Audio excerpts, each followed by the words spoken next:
One last bust, Chris.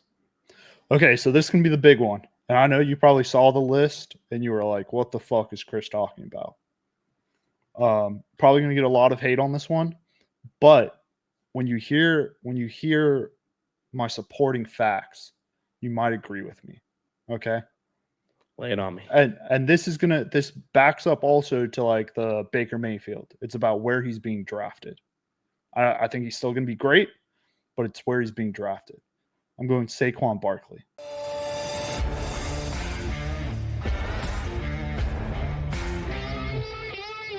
All About the Balls podcast with Mark Davis, Kriska Meinhardt, Ruth Rule, Jake Winnekind, Alan Tomasella, and Nick the Doc Skirkle. Ladies and gentlemen, I'm Mark Davis. That's Kriska Meinhardt. This is All About the Balls podcast. It is another week, another day, another second, another minute, another hour closer to the NFL, to college football kicking off. Chris, how are you doing tonight? Yeah, I'm fucking pumped. We have Hard Knocks tonight. Watched a little bit of the SEC documentary. That got me hyped up for college football. Watched the first 2 episodes. They're pretty good. So I'm halfway through the first. I had to stop to get my daughter ready for bed. Yeah. The second one is all Florida. Okay. Yeah, I didn't finish that one because the very end of it was when they beat LSU. So speaking of LSU, Brian Kelly was very pissed off a lot during that episode, the first episode. He was pissed off. And it's going to happen again if we unfortunately lose in Death Valley Jr. And you mentioned Hard Knocks. Hard Knocks is back tonight on HBO. Yep. Well, tonight for us, tomorrow will be released on Wednesday. So with that being said, 24 hours to week 1 of the preseason, 3 games Thursday night. Falcons, I think, are Friday. No, it might be Thursday. Thursday. Yeah, we're Thursday. No starters for us. No Kirk Cousins. No Michael Penix. No Bijan Robinson. Got pronounced it incorrectly this year. Not Bijan. But yeah, Chris, it's getting closer, man. It's August 5th the night we're recording, and I might even go to a Falcons preseason game next week on a Friday night. Tickets like up top like $12, down low like $60, $70. Hey, fucking might as well. Playing the Tennessee drink Titans. Some beers. The cheapest food in the most professional sports, so not a bad time. Chris, not just might that actually fancy. Get Chick-fil-A in it. Is it Sunday night? It's a Friday night. Exactly. Get some Chick-fil-A.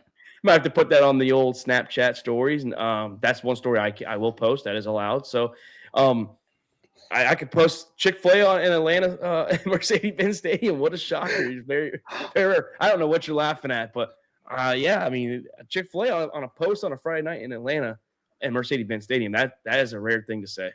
Yes, sir. But Chris, not just the NFL kicking off, not just college.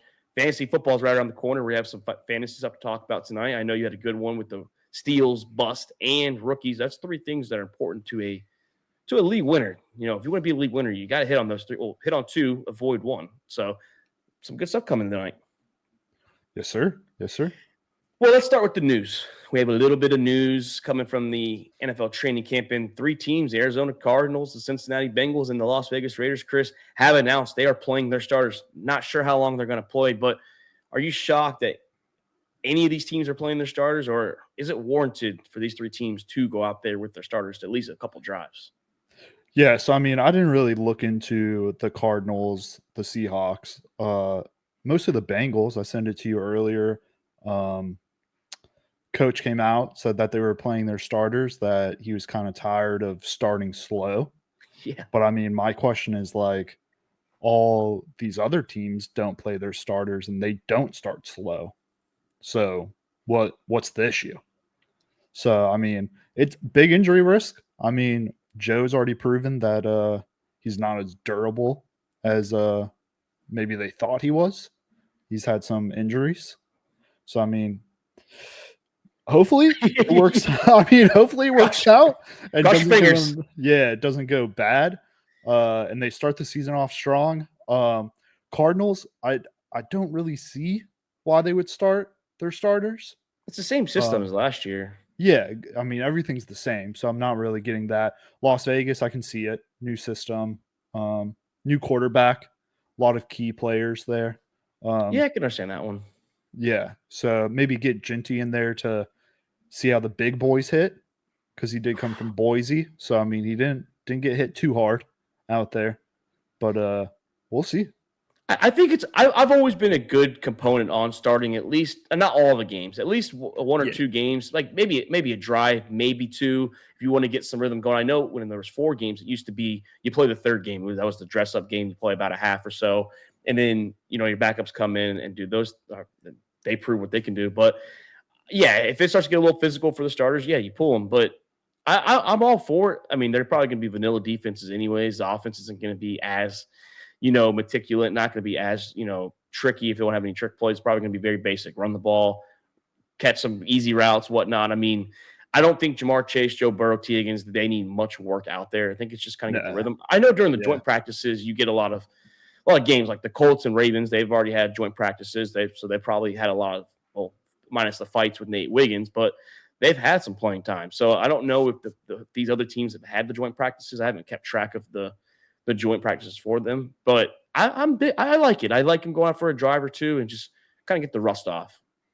Yeah, I mean, I think with joint practices, it's a little bit different because the ones are going against the ones for the other team. So, like, you'll see the playoff game be probably no starters starting because they've already got a whole week of reps. And I Yeah. think another aspect of it is like what we're not looking into. The NFL now is like you don't cut while you're going through preseason. Now it's like you wait till the very end and then you have to get to that 54 or whatever it is man roster. Well, when back in our day for preseason, it was like every week you had to cut a certain amount Yeah. of people. So, I mean, I think that's a big thing too for preseason. Which was big on Hard Knocks whenever I know I'm not a big Hard Knocks watcher, but every week, like you said, they're calling guys in, they're cutting 10 guys. That was the best 7 part. Guys.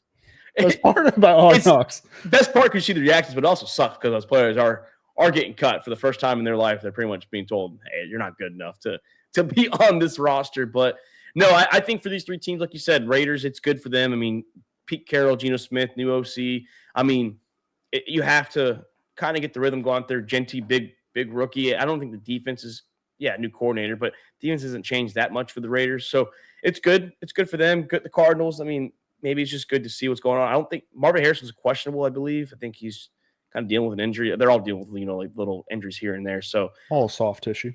yeah, that's all soft right now. I mean, I think that's just, I know today I was at work and guy was like, because we're in an office league, he's like, we already drafted, scared. I mean, I was nervous to draft already, but he's like, yeah, everyone's hurt on my team. Was like, yeah, that might change. I mean, I think the only ones that are for sure out are going to be Hollywood and Shakir, and then maybe Joe Mixon. I think he's probably going to be out too. So those are the only 3 ones that are pretty much confirmed to not be playing week 1, which sucks for the Bills too. That's big against the Ravens. Let's move on, Chris, to the Indianapolis Colts. We're talking about guys playing, and we're going to get Daniel Jones and Anthony Richardson. And this time, the first game will be Anthony Richardson. Chris, that is a sign that AR is leading the quarterback competition. I don't believe Daniel Jones has made an imprint after Daniel Jones or after AR was hurt. How big is this for AR-15 starting the first game? I think it's big for him. I was just about to look it up and I couldn't find it. He had a big, I want to say it was like a 60-yard dot or something over Nate Wiggins today, actually in practice. So, I mean, could be another reason why Nate Wiggins was a little upset. Could be. It could be. Who knows? But no, I mean, I think it'd be good for him. The big issue we have about him is like his health. Can he stay healthy for a full season? And tapping out while running. So, I mean, everybody clowns him about that one. I still think his accuracy is an issue too. I mean, I think he's going to ultimately start week 1 of the NFL season. I believe against the Miami Dolphins, it will be AR. I'm still leaning that all 3 quarterbacks, him, Daniel Jones, and Riley Leonard are going to play this year at some point. Yeah, I don't know about Riley Leonard. I really don't. I just mean, like maybe. week 14, week 15. Like it's going to be way down the line. I mean, maybe, but I mean, at that time, you might as well just throw Anthony Richardson with the draft capital you used with him to see, like, what are we doing? Like, do we need to try again next year or what? I mean, he's definitely going to – I just don't think they're going to give up on him, like, to start this season right now. Like, I mean, they literally spent a top 4, top 5 draft pick on him. So you can't give up on him now. I mean, not at least to start the season. Now, we do have new ownership, yes, because Jim Irsay did pass away.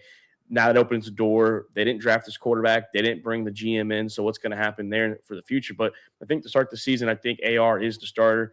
I think them playing against the Ravens probably going to be the backups. Honestly, I don't think much of the Ravens core members are going to be playing this game on the defensive side. So AR better be impressive, because if Daniel Jones comes in, it's going to get even louder for the quarterback competition, and I don't think they want that. Yeah, I mean, piggyback off kind of what our last comment was, that they thankfully had a split practice with the Ravens. So, I mean, they did get a lot of reps one-on-ones. So, I mean, I'm sure Anthony Richardson and Daniel Jones both got good quality reps. So, I mean, I think this preseason game is just kind of contact-wise. Let's see how it feels to get hit. Yeah, so we're going to see. Hopefully AR can hold up. I think he's a fun athlete to watch, good fun quarterback to watch. Don't think he's that good, but I think he's an exciting player to watch when he gets going. There's been games where he's had a great game, but like you said, durability, the tapping out, I'm not happened yet once, but the durability, that's the main thing. Can he stay healthy? He's a big dude. He's a specimen of an athlete, but man, he's pretty weak. He's pretty fragile when it matters the most. And can't have that as a running quarterback. if your main thing is going to be running downhill, you got to be strong. Yeah, and I know how bad it hurts your shoulder. Like I said, I'm getting shoulder surgery, so I know it's not fun, but I'm also not 250, not 6 foot, 4 or 5, whatever he is, not a guy that's that strong, that physical. So, or a pro athlete. Or a pro athlete. Yeah, that's true too. But Chris, another quarterback that all eyes are going to be on, and like Luke said in Discord, he's going to get a lot of playing time. Shedeur Sanders, due to Dillon Gabriel and Kenny Pickett being injured, will be starting this game. He was the 4th quarterback on the depth chart. How much do you expect Shedeur Sanders to be playing in this game? They did recently sign Snoop Huntley, former Pro Bowl quarterback. Yeah, I mean, I think he's going to get quite a bit of playing time, actually.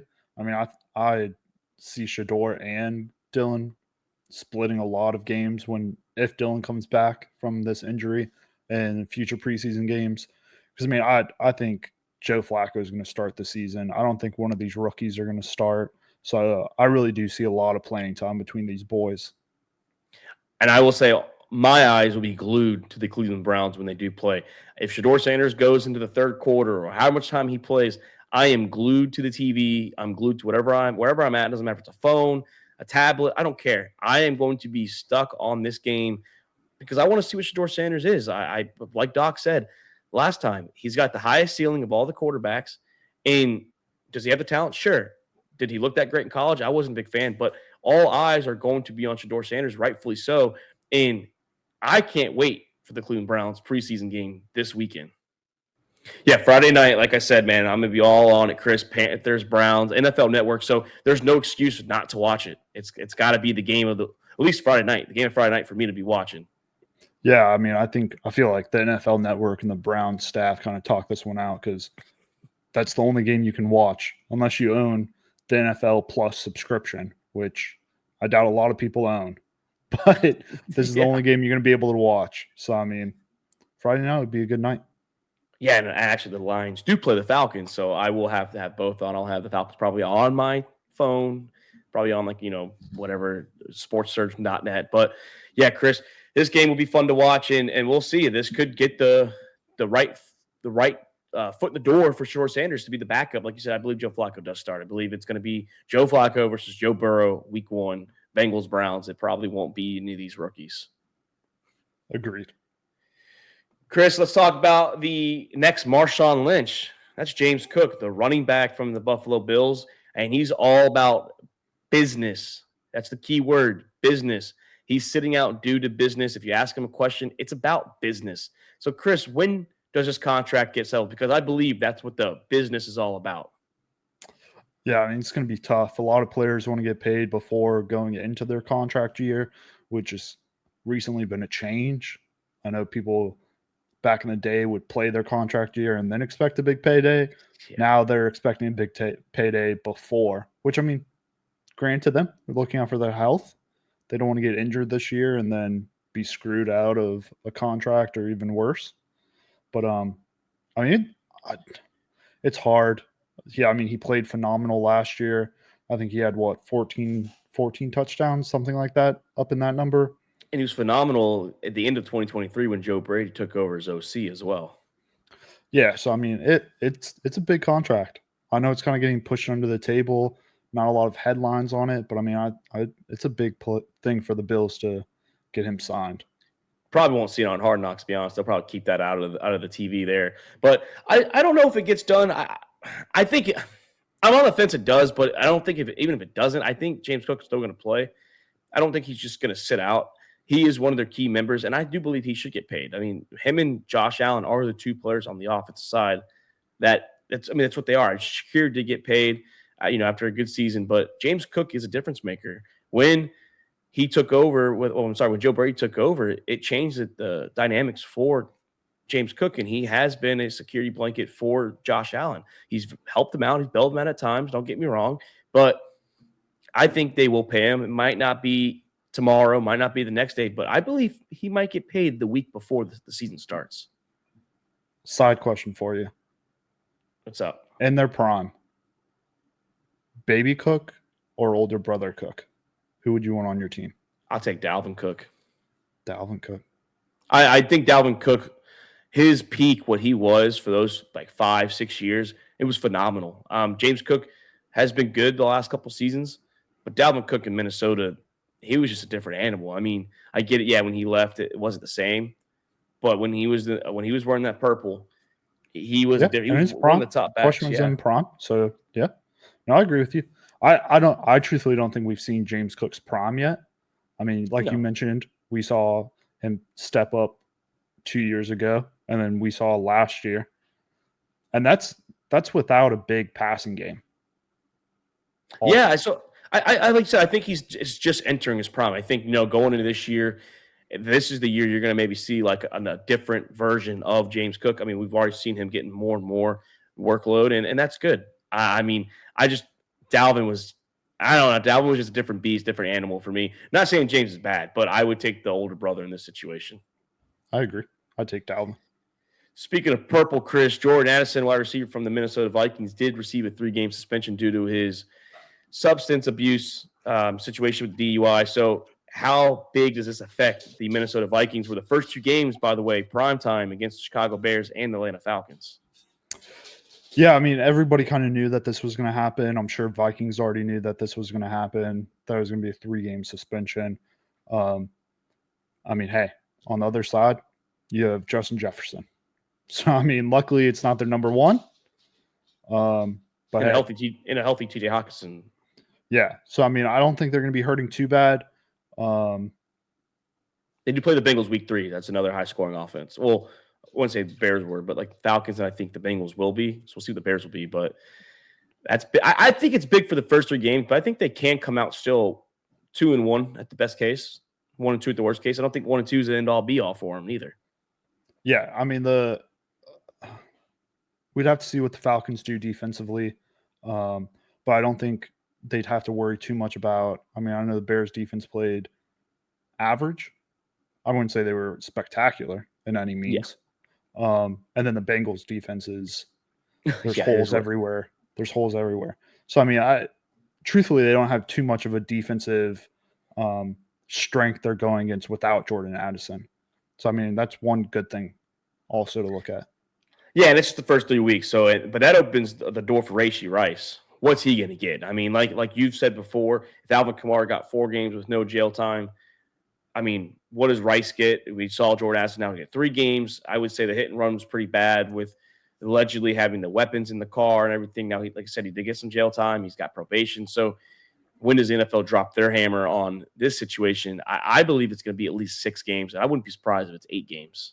Yeah, I was looking. I think I asked y'all I said, what are we looking at? 6 or 12 or 4 and 10? And I think it's going to be like 6. Like you mentioned, Alvin got 4 last year. He didn't get any jail time. So, I mean, Rice has a big one coming. It's unfortunate, especially for Rashee Rice. I mean, if the Chiefs are smart, they would not put him on the PUP list. They would just let him, when he gets suspended, just keep him on the injured list or the suspension list. And that's the way to keep him on so he can come back whenever he's ready to go. But, Chris, let's talk fantasy football. It's that time of the year where we start getting ready for the fantasy football season. I'm in 5 leagues this year. Don't know, 6 if you count Dynasty. Don't know how I got myself roped into it. I know your wife got us in there.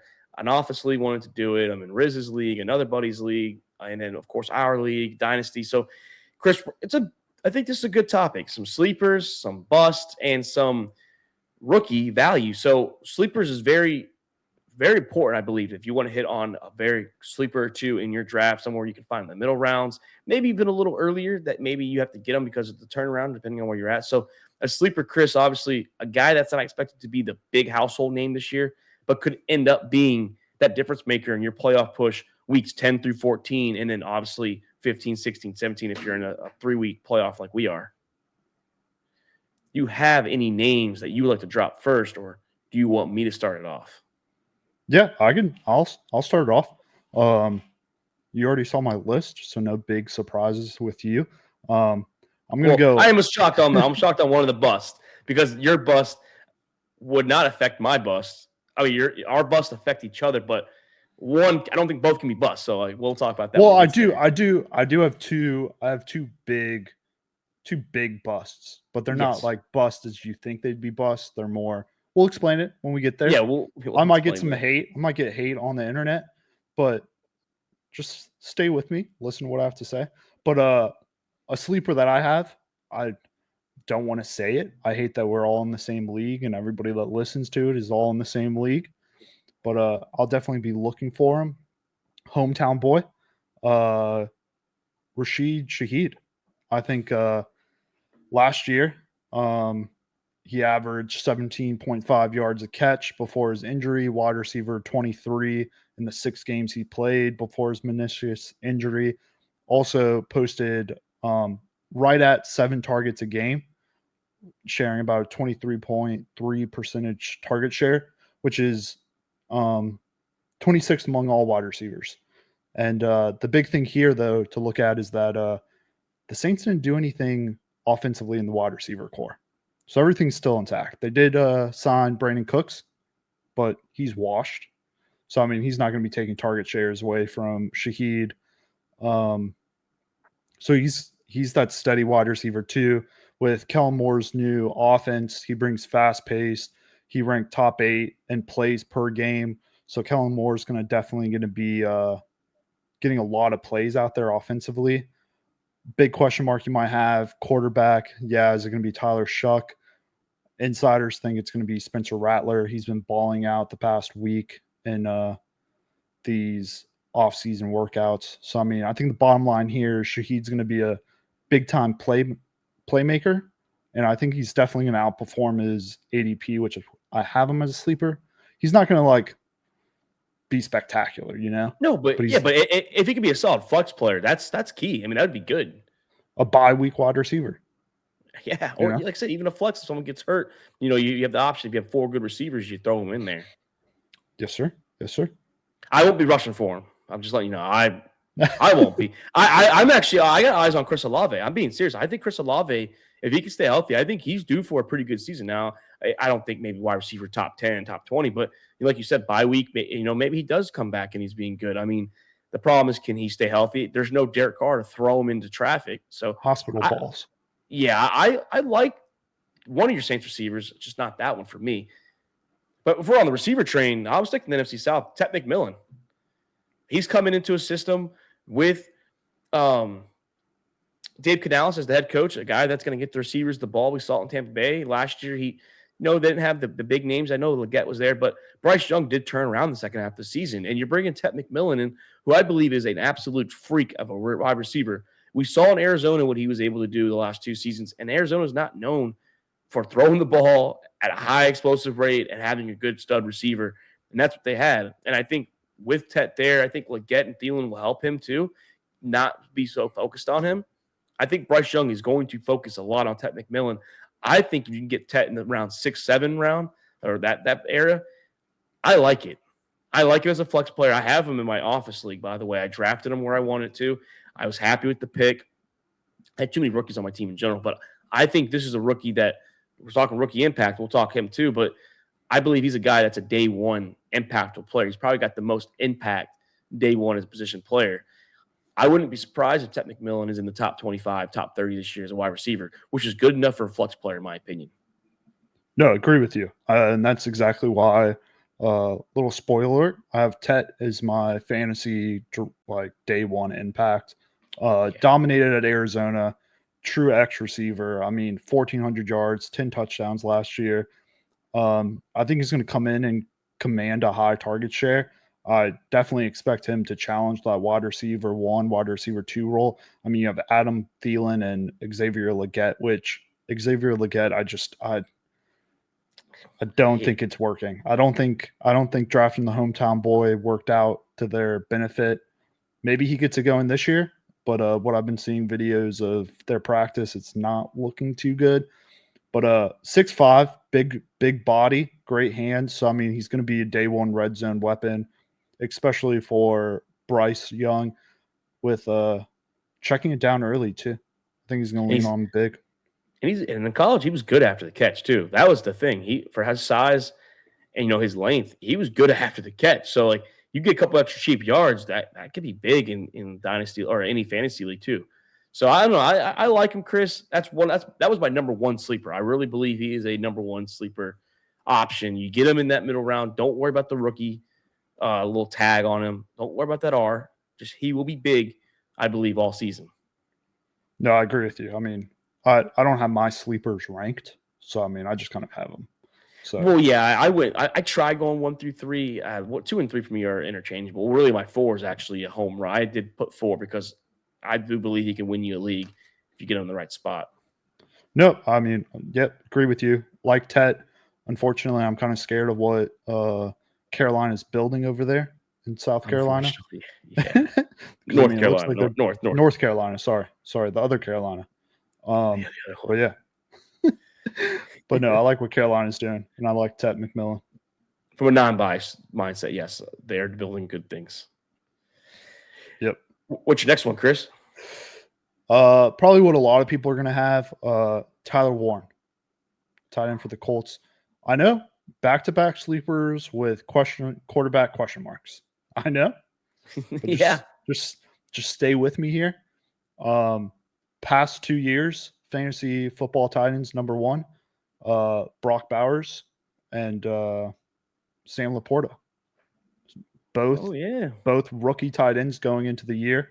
And if you think about it, except for Sam Laporta, he went into like a heavy offense, but Brock Bowers went into a wide receiver core that had literally nobody.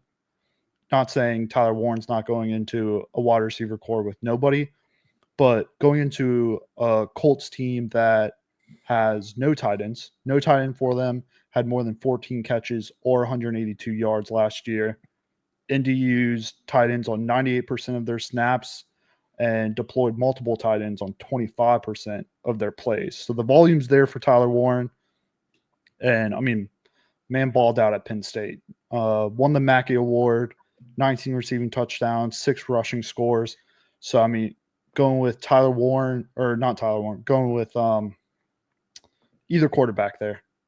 Yeah, it's going to be definitely a good check down option for him too. Your tight end, a quarterback's best friend when he's in trouble. Exactly. Besides the check down with running back. Yeah, so I'm looking at him as like a Sam Laporta, Brock Bowers type of wide receiver going into this year. I mean, I think bottom line that he has the pedigree, he has the opportunity, the system fits for him. So I mean, I think he's going to be a snag. I like him. I also got him in my office league with Tet McMillan. So I mean, I had no choice there. All the tight ends were flying off pretty quick, but yeah, I like it. I mean, I don't like the quarterbacks he has, but bad quarterback play means tight ends usually do good because that's a viable option. It's a reliable option for that individual that's throwing the ball. So Tyler Warren, I mean, I believe it's a good option. I do. I'll go with tight end. Oh, I'm sorry. No. Yeah. No, I was to piggyback off the quarterback situation. I mean, look at Brock Bowers. Look at the quarterback situation he had last year and the numbers he still put up. He put up big points. Yep.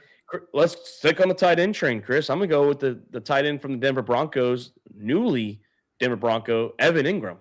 He's going to a system that is building the right offense, led by Bo Nix, orchestrated by your former coach, Sean Payton. And we know what Sean Payton loves to do when he has a stud tight end. We saw it with Jimmy Graham for years. Evan Ingram, I'm not saying he's Jimmy Graham, not saying that at all, but he's going to a team that needs a good tight end presence, and they haven't had that for years.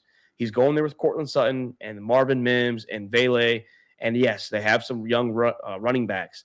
Once again, a young quarterback in Bo Nix.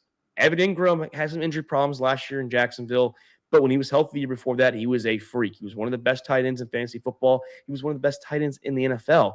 And you're going into a system with Sean Payton running it, with Bo Nix leading it. I believe Evan Ingram is going to be a top 5, top 6 tight end. And in a league where your top 3 usually kill it and there's a drop off, if you can get that high tier 2 tight end and it works, that can win you a league. And I think Evan Ingram is a guy, if you hit on him around rounds 8 to 9, maybe 10 if he falls, he can push you up there. He can be a tight end 5. He can be a tight end 6. That will win you a league. And I believe Bo Nix, I've already said it, an MVP candidate, in my opinion, this year. Evan Ingram is a must for a redraft league. Yeah, I mean, he has a big opportunity. The opportunity is there for him to get into that tight end role. The system fits for him. Sean Payton's a offensive guru. He knows how to do it. Like you mentioned, we saw what he did with Jimmy Graham. We saw what he did with Jeremy Shockey back in the day. So he knows how to use his tight ends. And I think, and the big thing with Evan Ingram is like, he's not a household name. So a lot of people forget about him. But in 2022 and 2023, he was healthy, Chris. 2022, he was the 5th tight end. In 2023, he was the 2nd tight end. So when he's healthy, I mean, pretty much every year he's been healthy, he's been good, besides his last few years with the New York Giants. Even his first rookie season with the Giants, he was 5. But now you're going to a system, like I said, and like you said too, Sean Payton. I don't think Evan Ingram's got that much wear and tear on his body because they have other options there. So it's going to help him out. And I still think he's going to get those touchdowns in the red zone. He's going to get those yards. He's probably not going to have like a high catch volume, which sucks in a PPR league. But I still think he can get you 60 catches for about maybe 800, 900 yards and maybe like 8, 9 touchdowns. That's good enough to be a top 6, top 5 tight end. And I'm telling you, I've been high on Evan Ingram, high on the Broncos in general. But Bo Nix and Evan Ingram, if you can get that stack, that's a good combination right there. Yeah, no, agree with you. And I have a Bronco as one of my rookie impacts too. Can't wait. So now I'm high on that team. What's your final one, Chris? Going into the quarterback position here, it's going to be crazy. You're going to look at me weird. Trevor Lawrence, Jacksonville Jaguars. Big thing here is I think he's going to be an ADP steal. He's going as quarterback 20 right now. I think he has a top 12 upside. If you look at what Baker Mayfield did before Liam Cohen, and if you look at what Trevor Lawrence did before Liam Cohen, very similar stats. Very similar. So I think Liam Cohen's going to be able to do what he did with Baker Mayfield and make him that top fantasy quarterback like Baker was for the past 3 years. Explosive weapons just out of Travis Hunter. Brian Thomas Jr. is back there. They have great young wide receiver duo right there. And I think he has a little bit of a sneaky rushing floor. Lawrence averaged about 18 yards per game last year. So I think that might tick up a little bit. So, I mean, he could get, honestly, 250, 300 yards of ground and pound for this season. So, I mean, I'm high on Trevor Lawrence this year. I'm high on the Jaguars in general. Like I said, I think 9 wins for them this year. No playoffs, but that would mean Trevor Lawrence would have to be a good quarterback. And we did ask, could he support 2 top 10, top 20 receivers in fantasy football? We're about to find out. And I think Liam Cohen can do it. We saw what he did. Chris, let's speak Liam Cohen. Let's speak Duval. Because let's tie the Jaguars together. I got Etienne as my last steal. I think a guy that was written out of the playbook last year, and he was a top 40 running back. That's not that good for Etienne. I think he's better than that. A guy that got Bucky Irving and Rachaad White really involved, but it was really Bucky Irving that got really involved. We saw him in the passing game too, and I believe Etienne is the best passing catching option out of the 2 guys that are going to most likely start with Tanks Bigsby. I think Etienne is going to be written back into the playbook. I think Etienne is a steal. I've seen him going in the rounds 9, 10, maybe round 11. If you can get him there and hold on to him and just take a chance and do not give up on him after the first couple of weeks, I believe Etienne is going to be a fantasy monster, which would help Trevor Lawrence too, Chris. That ties them together. Etienne and Trevor Lawrence could win you a league this year. Yeah, I mean, he had a quiet year last year. I think he still logged over, I think it was like 1,400 all-purpose yards. And especially with Brian Thomas Jr. and Travis Hunter, a lot of defenses are going to be worried about that wide receiver duo. So I think Etienne could go up against a lot of light boxes, and he could regain that running back 1 form. Yeah, like I said, I think Etienne has every ability to do it. I think he can get back there. I'm rooting for him. I love Etienne. I love him coming out of college. Chris, I'm gonna give you one last name though, because his ADP, where you talk about Trevor Lawrence, Dak Prescott is a guy. If you can get him late, I mean like rounds 12, 13, he can win you a fantasy league. That's the perfect stack with CeeDee Lamb. You get him first, you get Dak later on. Dak Prescott is going to remain healthy this year, and when Dak is healthy, he's a top 5 quarterback in fantasy football. Dak Prescott will win you a league if you draft him and he stays healthy. Do not be nervous about him getting hurt. He will stay healthy, and he will help you win a league. Ask Allen; he'll tell you. No, I Dallas, I feel like Mike McCarthy is kind of turning the keys back over to Dak to do more of a less run game and more Dak-centric offense, especially in the red zone. So, I mean, I could see Dak Prescott having a huge year. Yeah, I'm excited to see that because, like I said, I really think he can. Chris, let's talk busts. This is where I saw your list. I don't know about how you feel about my list, but this is the guys that are going to be like a top probably first 2 rounds, maybe second, maybe going in the 3rd round. These are guys that either are going to fall on their face or you're going to draft them and they're not going to be that top 5, top 6 position player that you're anticipating them to be. Yeah, so I mean, I have 2 out of my 3 are kind of big names. Yeah, they are. And it's not because I feel like they're going to shit the bed. It's more of where they're being drafted and the ADP wise. So, I mean, my first one, I'll go big right here. I think Baker Mayfield. Getting drafted as quarterback 6 or 7, you're literally drafting him at his peak ceiling, his highest. You're drafting him like a Josh Allen, a Jalen Hurts, a Lamar Jackson, a Joe Burrow. And I think losing Liam Cohen is going to be huge for him. I mean, I wish I sent you this picture so you could pull it up. Like the stats between, and it's crazy, like the stats between him and Trevor Lawrence before Liam Cohen is like so similar. And I'll send it to you after this podcast. I guess I'm just a little nervous because like our settings are 6 points a touchdown for passing. I know the standard's 4, so I know some leagues they go to 6, some stay at 4, so it's hard to like kind of gauge when it comes to other people's leagues. I know he's had 2 different coordinators the last 2 years, but you know last year with Liam he was 4, with Dave Canales the year before he was 10.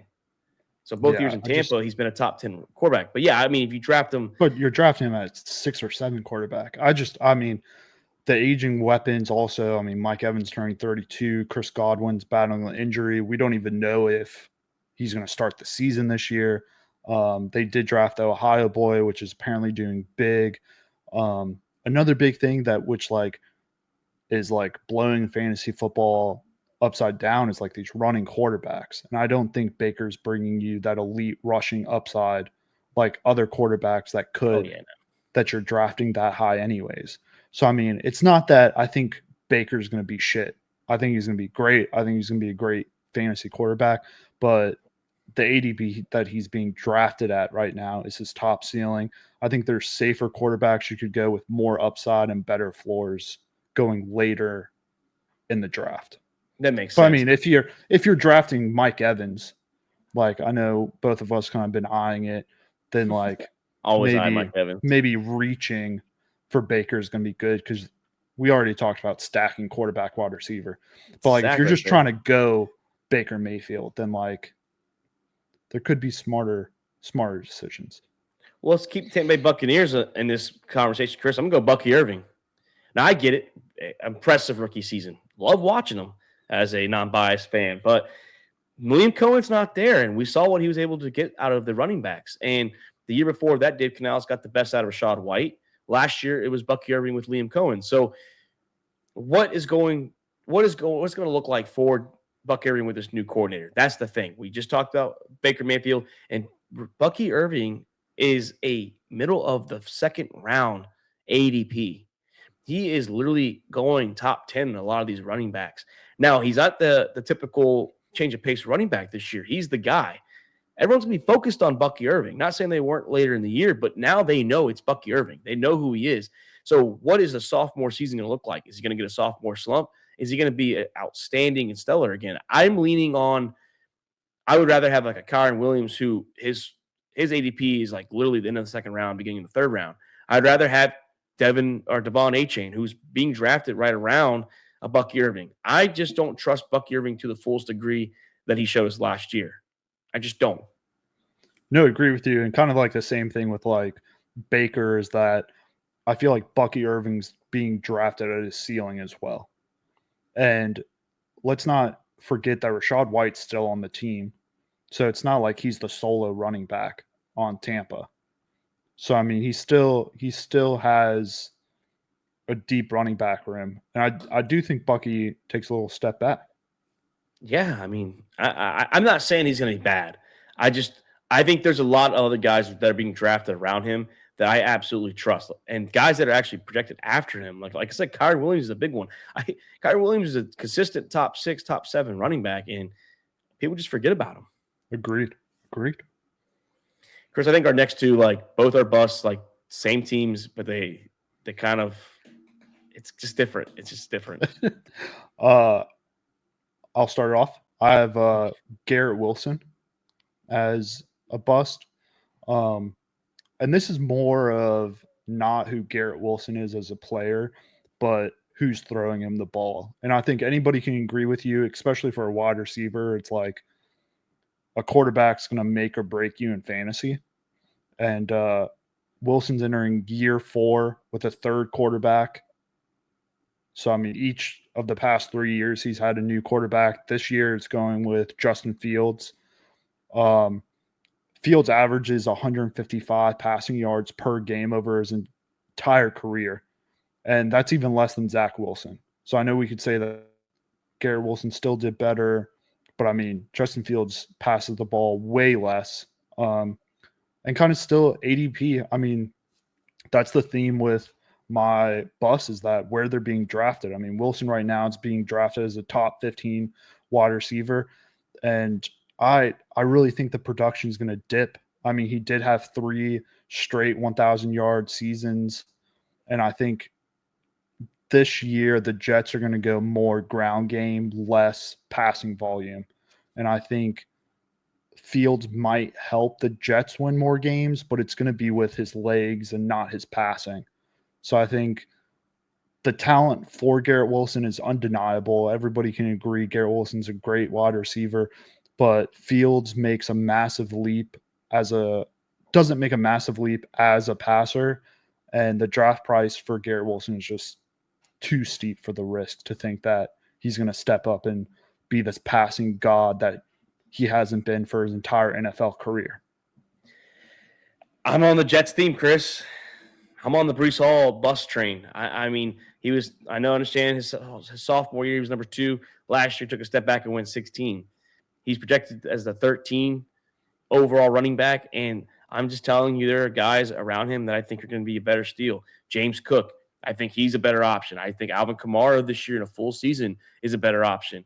Kenneth Walker, if healthy, is a better option. I mean, James Conner and Aaron Jones, they have shown they could be consistently a top 10 running back when out on the field.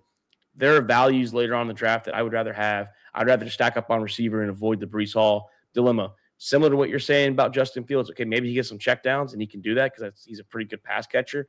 I just don't think that it's going to be that easy for them. I think they're going to be behind too many games.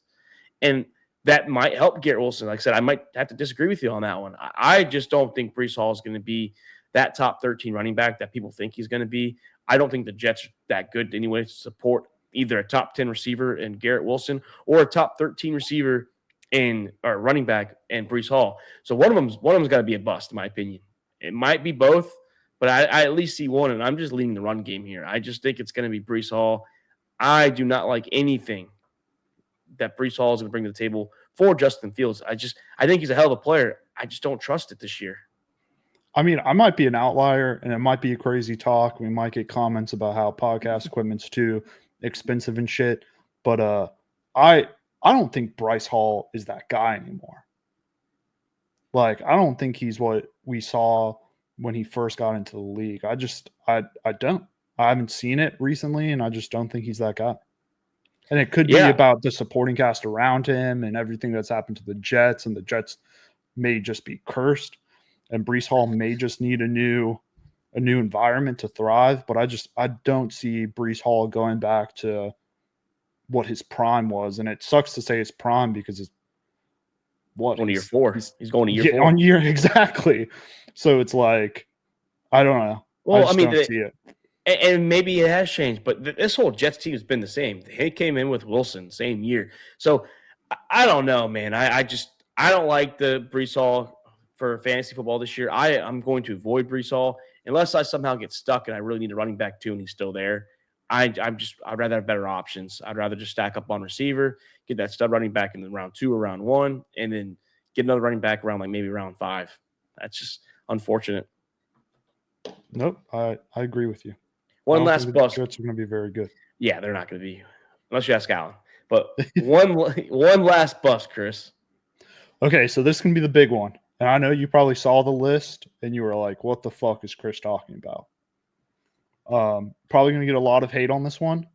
But when you hear my supporting facts, you might agree with me. Okay? Lay it on me. And this backs up also to like the Baker Mayfield. It's about where he's being drafted. I think he's still going to be great, but it's where he's being drafted. I'm going Saquon Barkley, right? And this might be boring, but I'm going to read you some stats right here, okay? So everybody knows Barkley's 2024 career, legendary, over 2,000 rushing yards, has the Super Bowl ring. But does history repeat itself, right? So you might have not heard this one, the curse of the 370, right? He had 378 touches last season. Since 2007, running backs who cross that line see their production drop by 49% on average. Only 2 out of the 25 have improved. Then you have the 2000 hangover curse. Every running back who hit 2,000 rushing yards fell off hard the next year. None even reached 1,500 yards. Most missed times. The average dropped 966 yards. Then I'm going to hit you with the back-to-back rushing champs curse. Only 2 running backs since 2000 have led the league in rushing yards in back-to-back years. Fantasy production declined 37% on average the year after leading. So, hitting you with the triple red flags, right? High workload, 2,000 club curse, and the history of the rushing leaders. Then I'm going to make it even worse for you, Mark. Holy shit. The Madden curse. He was on the yeah. Madden cover. So Saquon might win you the draft, but he might lose you the league. And if history repeats itself, he's probably going to lose you the league. So Saquon has a lot going against him this year. Maybe not himself particular, but a lot of history and a lot of curses. So I hope now you understand why he could drop off a little bit, and he's being drafted as the number 1 running back, and some from 1 to 3, and some the number 1 pick. No, I've easily seen him the number 1 running back in every mock draft I do, anything I look at, but at least a top 3 pick. So, I mean, and it's like Christian McCaffrey. You can't not take him there after what we saw him do. It's hard to pass on him. And I agree. So what he's saying, everyone that's listening on this clip, hopefully you made it to this part of the clip, draft Bijan Robinson or Jahmyr Gibbs as running back 1. Those are the 2 running backs you have to draft. Hard to pass on Saquon Barkley. It is. And it's a running back. It's a running team with Hurts and him. They were phenomenal last year. I would pass on Saquon. Not saying, I mean, if Saquon's there at 8, which is where I'm at in our draft. Oh, I mean, I'm taking Saquon Barkley. But well, yeah, if I am ADP wise, that's why I want pick 4, because I think Saquon's gone. I don't have to make that choice. I don't want to have to make that choice. But yeah. I get a lot of red flags, Chris. Well, that would impact my bust. My bust are the Eagles wide receivers. They had a big regression last year with production because of Saquon Barkley, because of Jalen Hurts' running ability.